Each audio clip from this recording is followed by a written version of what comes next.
I understand there's been some changes going on in the Grand Forks housing market in the last 30 days. Explain that a little bit. Yeah. So in the past, so up until this point all year, even though interest rates have been going up, it's still been just a raging hot seller's market.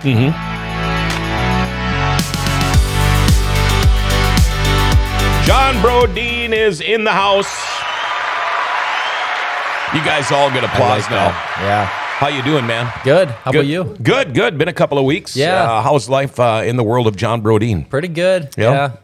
Slowing down a little bit for work, so it's all right. But yeah, we had a buddy's wedding last weekend, 4th of July this weekend. So yeah, things Big are plans good. for the 4th? Probably just hanging out with my family here in town. Yeah. Yeah. That's not a bad thing. This is always the weekend when I wish I had a lake place because we're making the trip to the lake. It's a 5-hour drive, and we're going to try to bring our 2 pups with. So we'll see how that goes. Yeah, good yeah, luck. it's going to be a lot of fun. We haven't seen each other in a while. It's been a while since you've been in the studio, but I understand there's been some changes going on in the Grand Forks housing market in the last 30 days. Explain that a little bit. Yeah. So in the past, so up until this point all year, even though interest rates have been going up, it's still been just a raging hot seller's market. Very, very low inventory, a high number of transactions going through, not as high number of transactions going through as there was last year, but it's still stayed steady. This was the first, so in the past 30 days, we did see kind of a drop off in new pendings. Okay. Which, it could be a sign of the market beginning to balance out. So in the past 30 days, we saw a lot of new listings hit.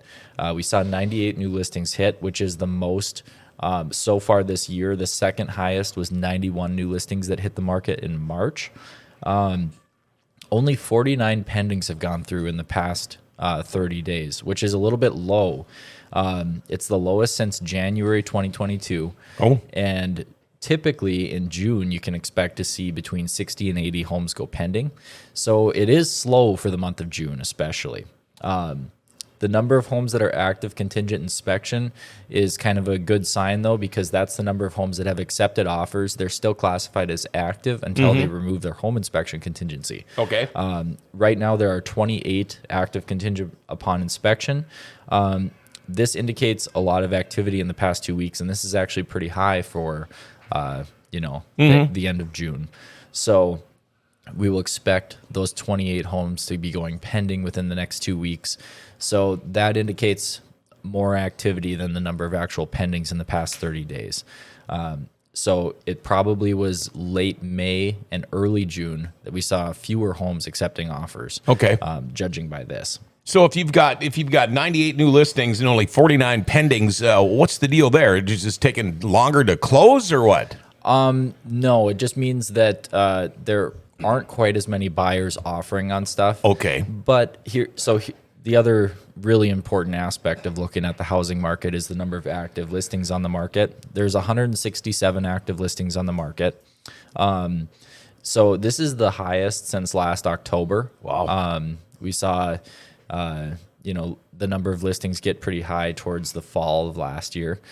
This is a little early in the year for it to get this high, but historically it's still very low. Like compared to 2019, there was, close to 300 listings on the market at this point in time. So it's still very low compared to that, but it's higher than it was like at the beginning of June. Sure. There was less than 130 listings on the market. So it has gone up by a bit, and that's mainly due to fewer homes going pending.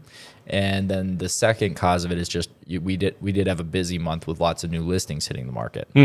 So right now there are 3.41 months of inventory, meaning it would take 3.41 months for all of that active inventory to sell out if the homes continued selling at the current rate that they're selling at, 49 pendings per month.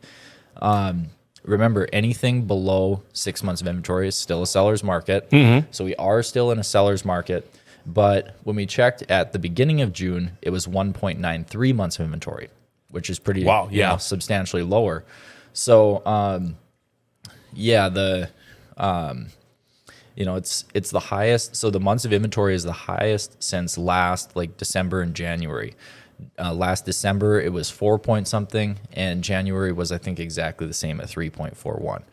So this is, for the whole year of 2020, I'm not sure if it even got quite this low. May have gotten just a little bit lower than this, but in 2021 and so far in 2022, we're used to a little bit lower months of inventory than this. Now, in order for the market to be balanced, where neither sellers nor buyers have an advantage, we would still need a lot more listing inventory. Okay. If 49 homes continued going pending per month, you would need 294 listings on the market for it to be a balanced market. So right now we're 167. Yep. We're still a long ways away from there. Sure. But this is something buyers have been waiting for a long time.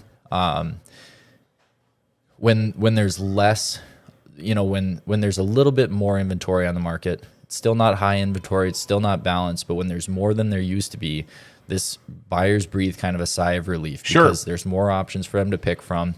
They're less likely to get into these crazy bidding wars on houses that aren't even that nice.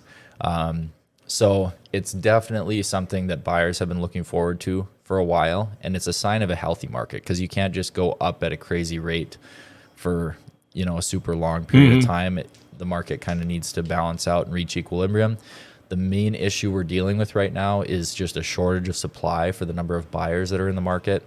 There's a huge percentage of Americans right now that are in that home buying age. Yeah. So 28 to 35. That's a huge percentage of the population right now compared to previous years. So that's part of the reason for the high demand. And you could see the reason the number of pendings could be going down could be a little bit of uncertainty with the market. Sure. People don't know what direction things are going to go. So if you are, the rules don't change. When I tell people, if you're thinking about buying a home, if you can expect to be in there for 5 years or more, it's an excellent decision to buy a home. Doesn't really matter when, because the longer that you're going to be in there, the less it's going to matter when you bought, and the more it's going to matter just that you bought when you did. Still, even though people who made a short-term decision and lived in a home for 2 years have kind of gotten lucky over these past couple years, doesn't mean that's a wise decision because you never know exactly what's going to happen. Right. So maybe those people feel like geniuses right now, but that still is riskier than the tried and true buy a home, stay in it for 5 years at least. That's a much safer option, much better financial option than renting. If we were to dumb this down a little bit for people like me, you talk about months of inventory, how it's gone up quite a bit just this month.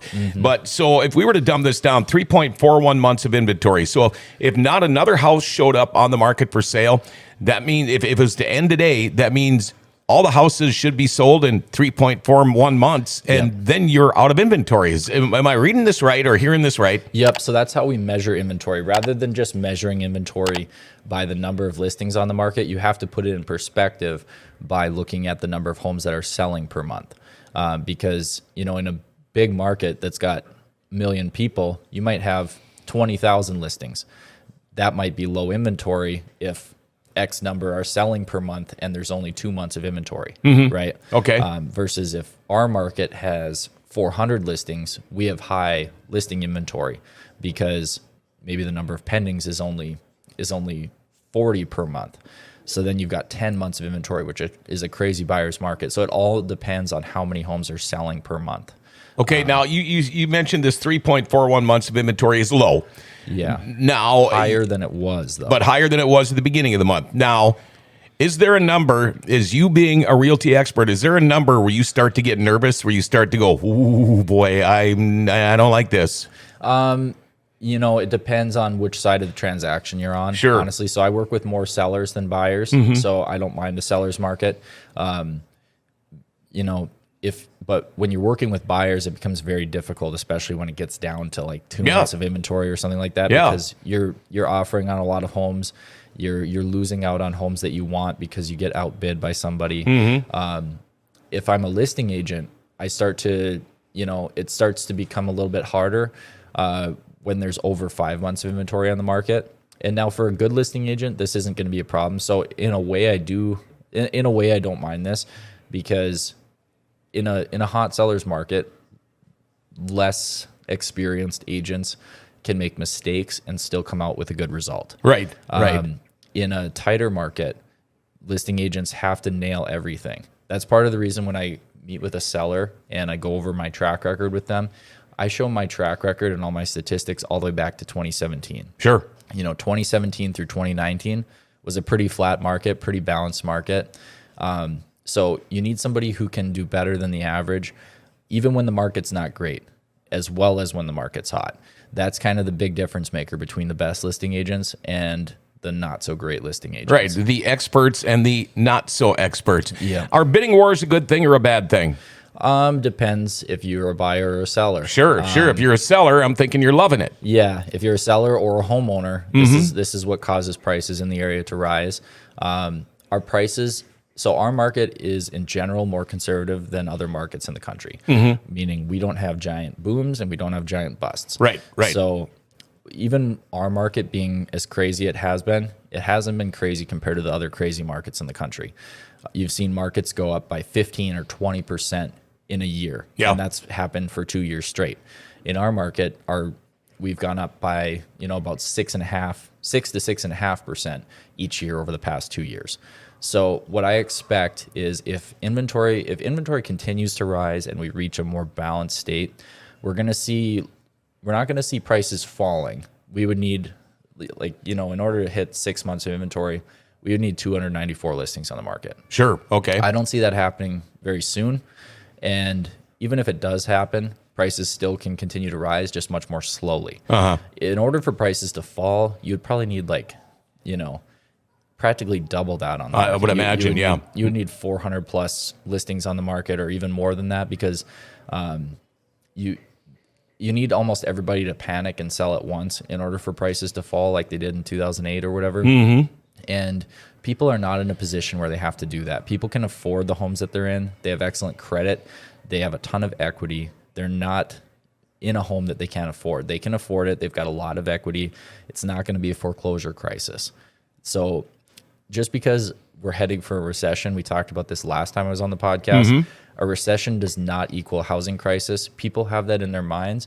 Last time this happened, there was a housing crisis which caused a recession. Yeah.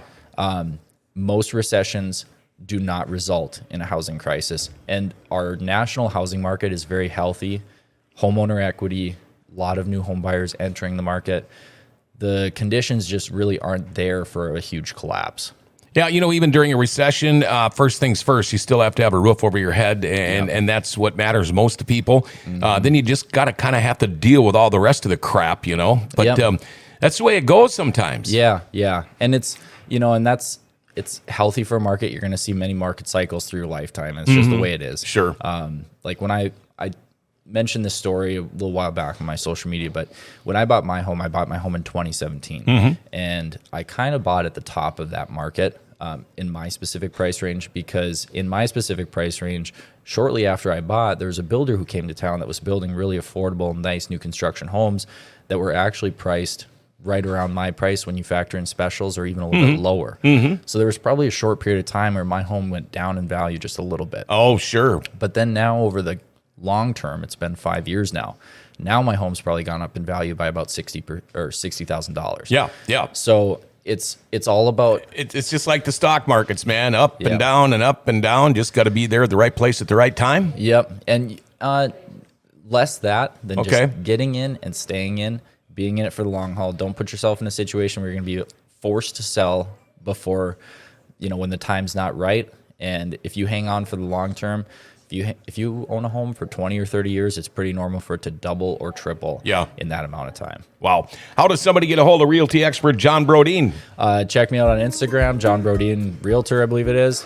Check me out on YouTube. Go ahead and subscribe to me and follow me, John Brodeen Realtor. If you want to become a client, 701-213-5428 is my cell phone number.